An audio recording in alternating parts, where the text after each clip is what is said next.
In this class, now let us discuss on applet architecture. An applet is a window-based program.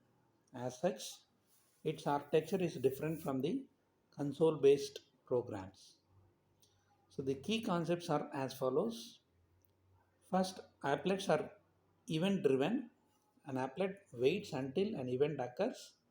The runtime system notifies the applet about an event by calling an event handler that has been provided by the applet. Once this happens, the applet must take appropriate action and then quickly return. The second one, the user initiates interaction with an applet. These interactions are sent to the applet as events to which the applet must respond. For example, when the user clicks the mouse inside the applet's window, a mouse clicked event is generated. If the user process a key while the applet's window has input focus, a key press event is generated. So that is how the architecture of applet is designed. It is quite different from console based programs, whereas this applet is window based programming. An applet skeleton, an example of applet, let us see. Most of the applets override a set of methods of the applet. Four of these methods: init, start, stop, and destroy. So these are the four basic methods that are available in the applet class, and the user will be rewriting these methods as per their requirements. So these four methods are initiate, start, stop, and destroy. So apply to all applets and are defined by the applet. So default implementations for all of these methods are provided. Applets do not need to override these methods, they do not use. So AWT based applets will also override the paint method, which is defined by the AWT component class. So this method is called when the applet's output must be redisplayed. So these five methods can be assembled into the skeleton shown here. An applet skeleton: import java.awt.star, import java.applet.star. Applet code, applet skell.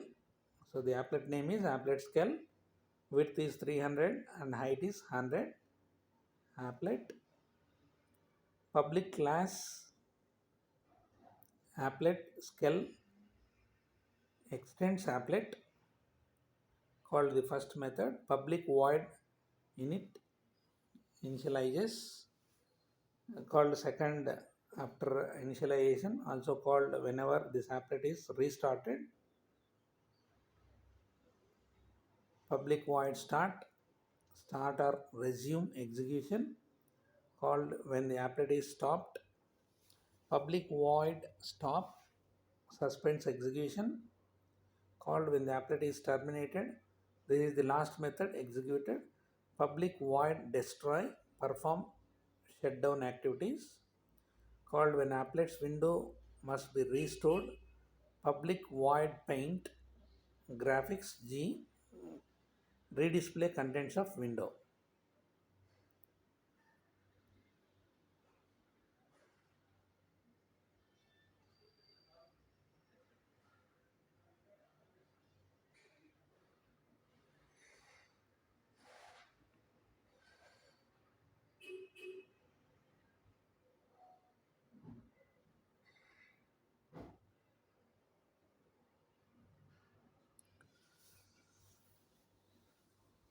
So the program name we have given as my applet.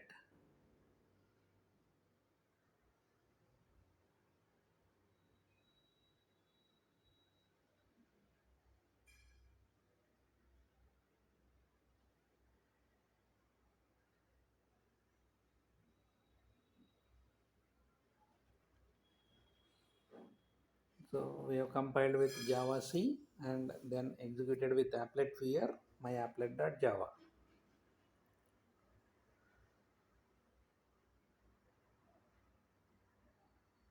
Hello applet. So in the applet viewer myapplet program, it shows hello applet started.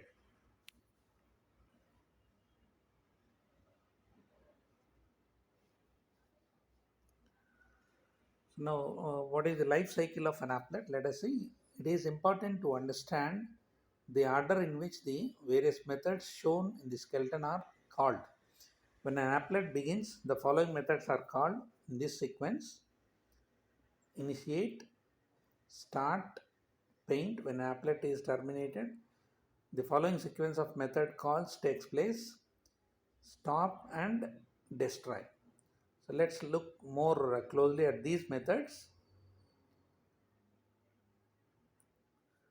So newly born applet, it is called with init, initiate, then start. The applet will be running.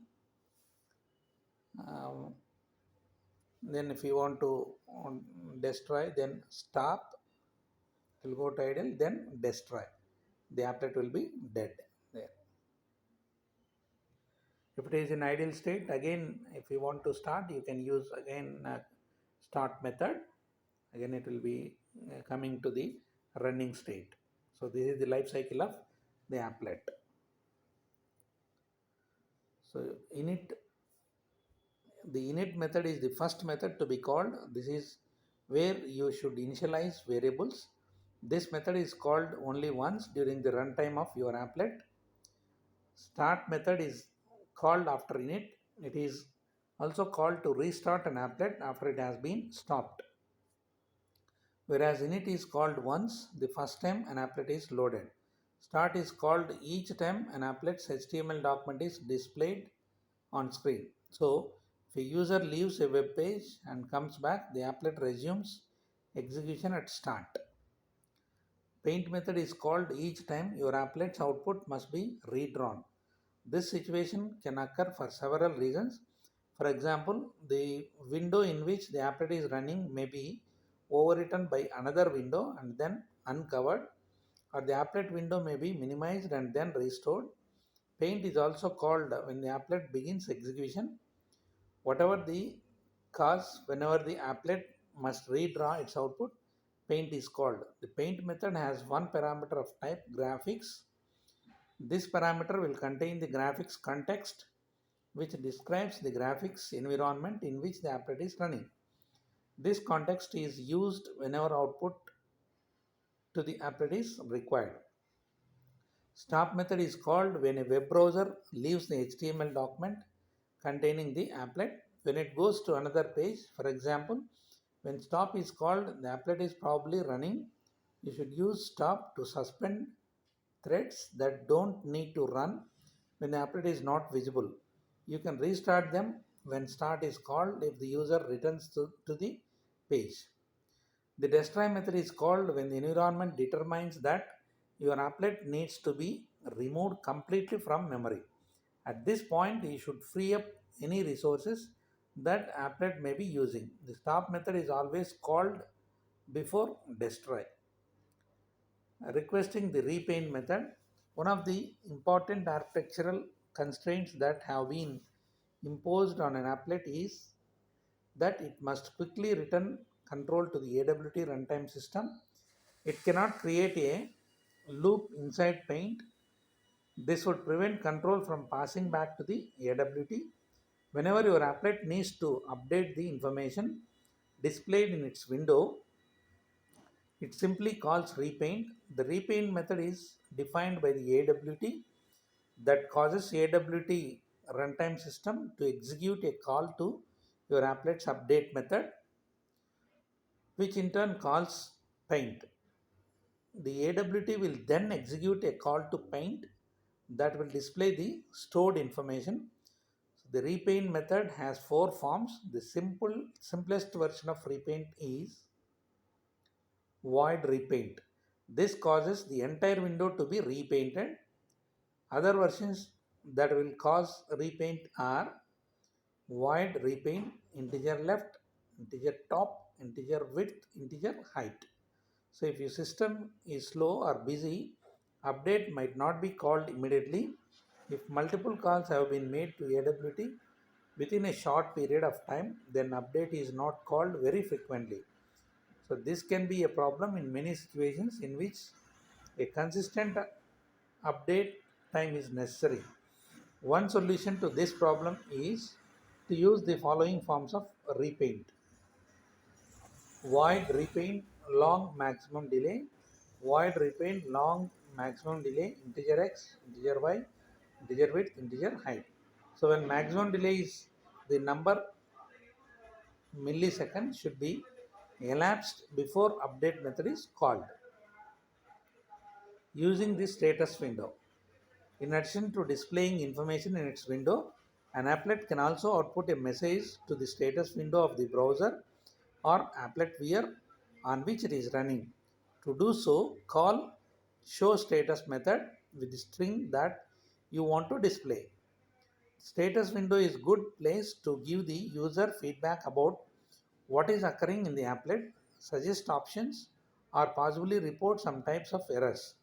So the status window also makes an excellent debugging, and because it gives you an easy way to output information about your applet.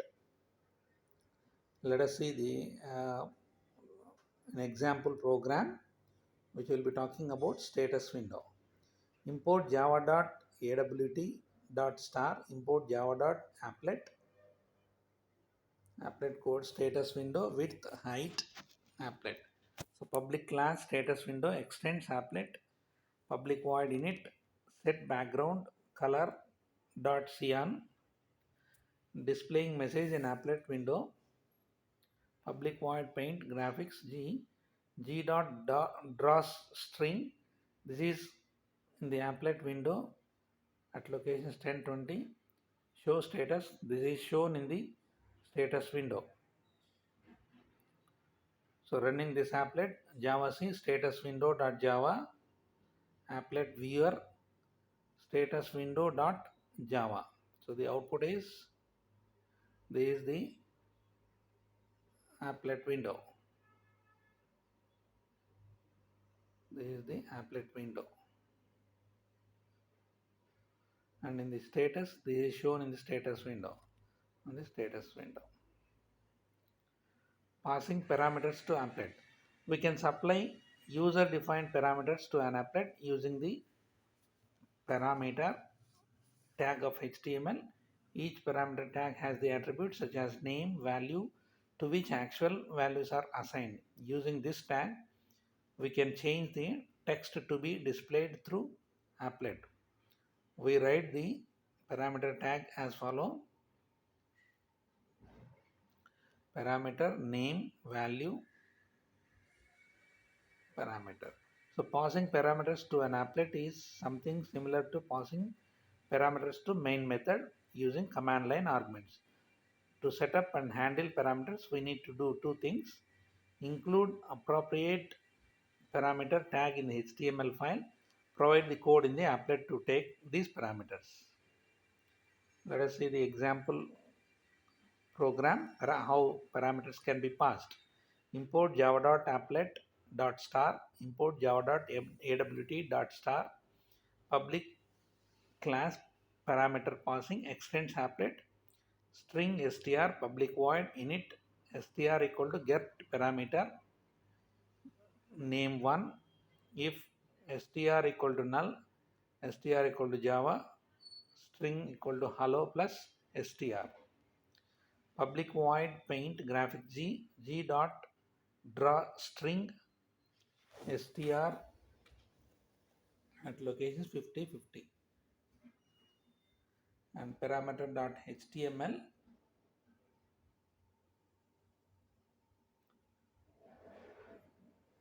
title, parameter passing title, head, body, code parameter passing dot class width height,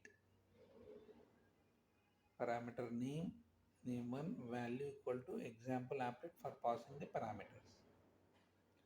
Running the program. Compile the parameter passing.java using javac command, which generates parameter passing.class file. Using parapassing class file to code attributes of the applet tag and save it as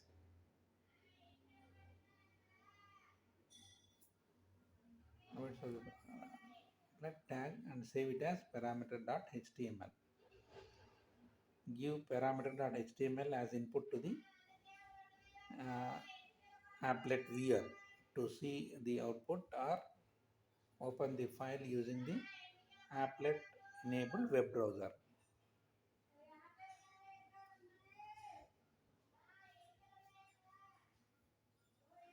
Let viewer to see the output, or open the file using the applet enabled web browser.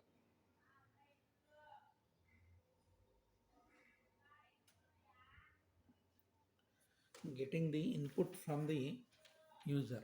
Applets work Applets work in the graphical environment. Therefore, applets treat inputs as text strings. We must first create an area of the screen in which user can type and edit input items. So we can do this by using the text field class of the applet package. Once text fields are created, user can enter and edit the content. Next step is to retrieve the contents from the text fields for display of calculations, if any. The text fields contain the item in the form of string. They need to be converted to the right form before they are used in any computations. So let us see the example code. Import java.applet.star, import java.awt.star, public class input applet extends applet. Text field text1 text2, label L1 L2, public void init, text1 equal to new text field 8, L1 equal to new label, enter first number, text2 equal to new text field 8, L2 equal to new label, enter second number, add L1, add text, add L2, add text 2, text1 dot set text 0, text2 dot set text 0, public void paint graphics G. Integer x equal to 0, y equal to 0, z equal to 0, string s1, s2, res, g dot draw string, enter a number in each text box, try s1 equal to text1 dot get text, x equal to integer dot parseInt s1, s2 equal to text dot get text, y equal to integer dot parseInt s2, catch exception. So z equal to x plus y, res equal to string dot value of z, g dot draw string, the sum is g dot string res 150 150. So public boolean action event e object obj repaint return true.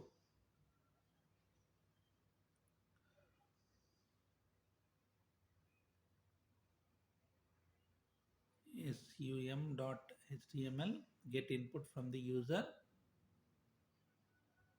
input applet dot class.